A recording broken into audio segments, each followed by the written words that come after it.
nahihirapan si mami tumayo? Bakit nahihirapan si mami tumayo? Ano yan? Stroke si mami?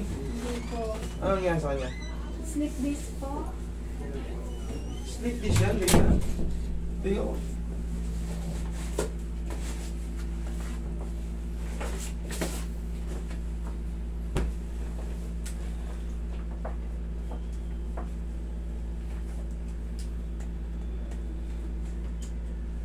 Superior view.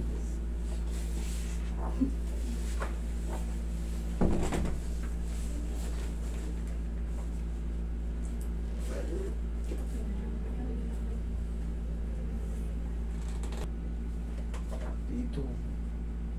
May dalawang nagano, umiipit sa ano mo. Sa root nerve mo kaya bumabagal ka. Sa lumbar po.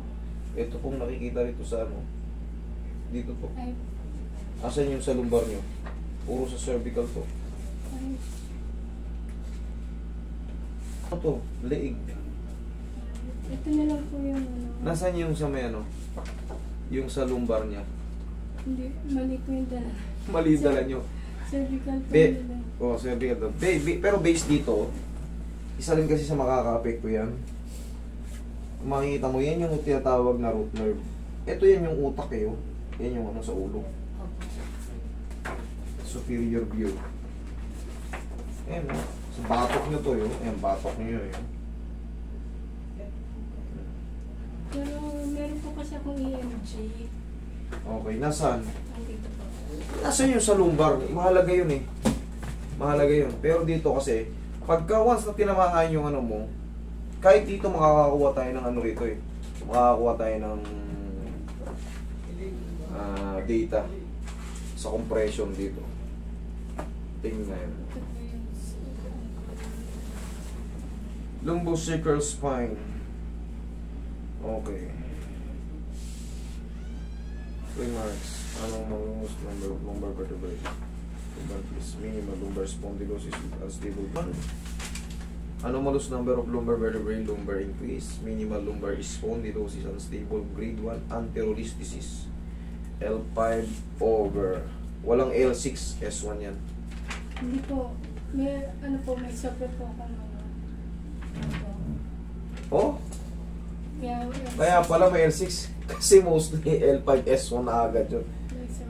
Nakita po sa MRI. Oh, ito rare case to. Tingnan mo. Buti na lang. Kaya nyo ano.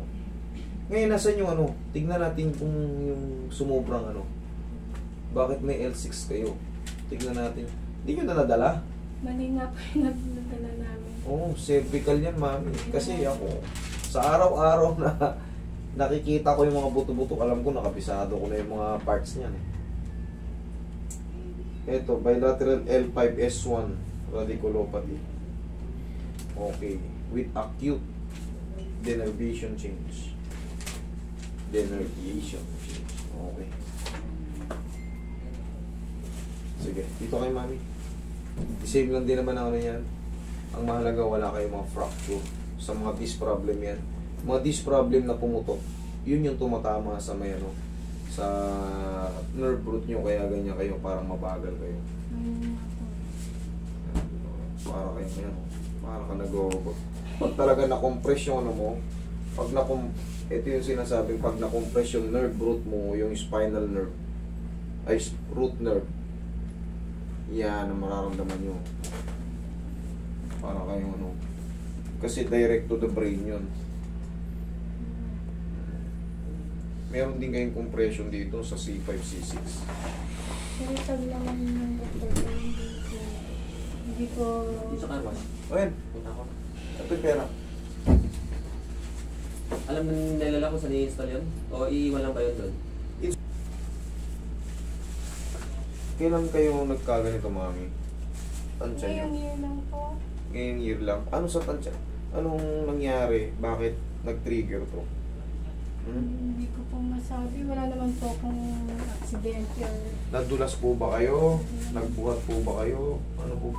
Basta bigla na lang. Pero Hindi, matagal na po kasi sumasakit yung likod ko. Mga 2018 o 2019 pa. Okay. Osteoporosis siguro. Osteoporosis means paghina ng buto yun, hindi po yun sa ano, hindi po yun sa disc. Na-access sa'yo dito sa radiculopathy, disc problem yan. Na tumutulak, pati yung spondylosis, disc problem yan. Pagka ano naman, pag osteoporosis mismo sa loob ng buto, yun ang osteoporosis, yung paghina mismo ng buto. Ano na naman. Hmm? Ano na po kasi ako yung 53 na po ako. Yung menopause. Siguro po dahil sa yung hormonal changes. Okay. Mga doon po nag-trigger. Sige. Pero wala akong nakitang osteoporosis eh. Osteoporosis.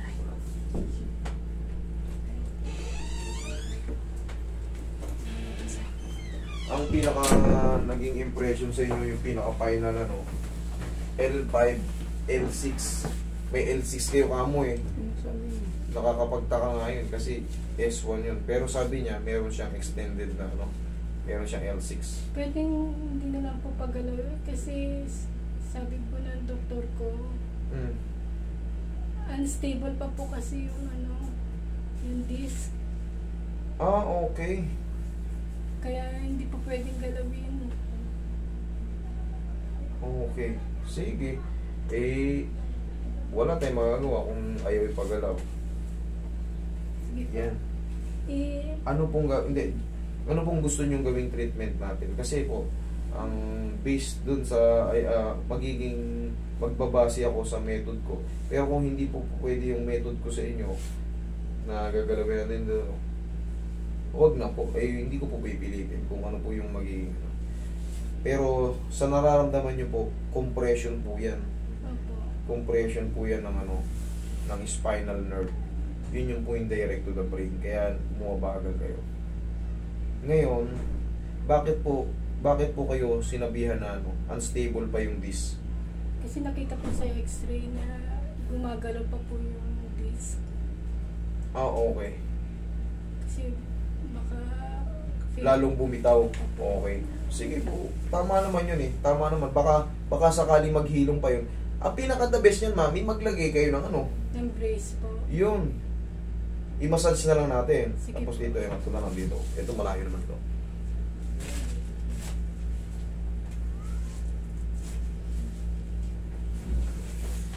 Huwag nang pa-squeeze tayo. Ganito na lang. Para safety kayo. Dito na lang tayo sa ano. Eh, hindi pa pala pwedeng pagalaw. Mami, dapat inanon nyo na lang siya. Hindi nyo pa muna pinunta rito. Relax. Teka, sandali po. Masakit dito. Ah, dito sa shoulder? Sige. Upo kayo. Upo kayo. May frozen shoulder po ako pero magaling na po siya ng konti. Sige. Dito tayo mag-focus. Okay, meron nga. Tigas. Okay. Sige. Relax lang. Buti sinabi nyo kasi aangat ko sana eh. Naangat ko naman po Relax siya lang. pero medyo may sakit pa konti. Vitamins sa ano, sa buto or sa ano yung collagen. Yan ang most na tinitik. Pagpareseta kayo ng ano, kung talagang unstable pa yung ano, kasi nakakapagtaka, ngayon lang ako nakakita na may L6. Very rare yun. Ngayon nyo lang din narinig yan sa akin. Very rare yan, ano na yan, pangyayari na yan. Pero gawa ng sabi niya, nung napaka-check up siya, meron siyang extended na ano. Kaya sobra yung ano. Kasi yan yan. L1, L2, L3, L4, L5. S1, S2, S3. Yan ang part ng ano, lower. Sa thoracic, T1, T2, T3, 4, 5 hanggang 12.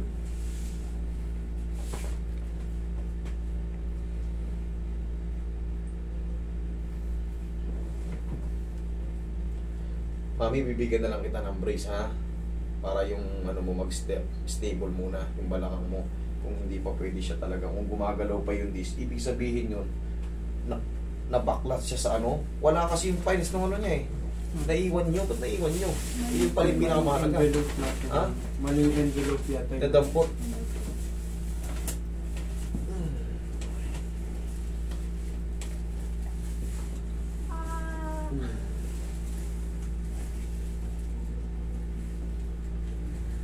Madali siguro sila kanina. Yan, sige. Okay na po. Okay, mami. Angat pa yung kamay mo. Tingnan mo. Okay? O. Okay na po. Okay na? Okay. Mami, magpagaling ka. 3 months, magpaano kayo. Kasi unstable, sabi niya, na-check ng doktor, unstable pa yung disc. Ibig sabihin, baka maaaring gumagalaw siya. Kaya nagkakaroon ng tulak-tulak, umiipit dun sa may nerve root nga. Kaya ka bumabagal. Pero kung gumaling na yon, tapos, ang pinaka, anong tinuro sa yung exercise? Hindi, Ano next? physical therapy na po. May therapist ka? Pero Oh, po. ay useless na pala ako eh. Kung may therapist ka na, okay na muna yung pansamantala. Eh kasi dito, hindi ko rin naman kumbaga, guidance lang ako dito. Yan, okay na yan, frozen shoulder. Pero dun siguro sa kung may nag-handle sa inyo, lalo hindi kayo pinagagalaw ng doktor, mahirap na kasi baka magkasisiyan. Okay? Sige, sundin lang muna natin bata pa naman kayo, mga ilang buwan, sana makarecover kayo mas mabilis. Okay, mami? Salamat po. Salamat po sa pagtitiwala kayo, papa. Salamat.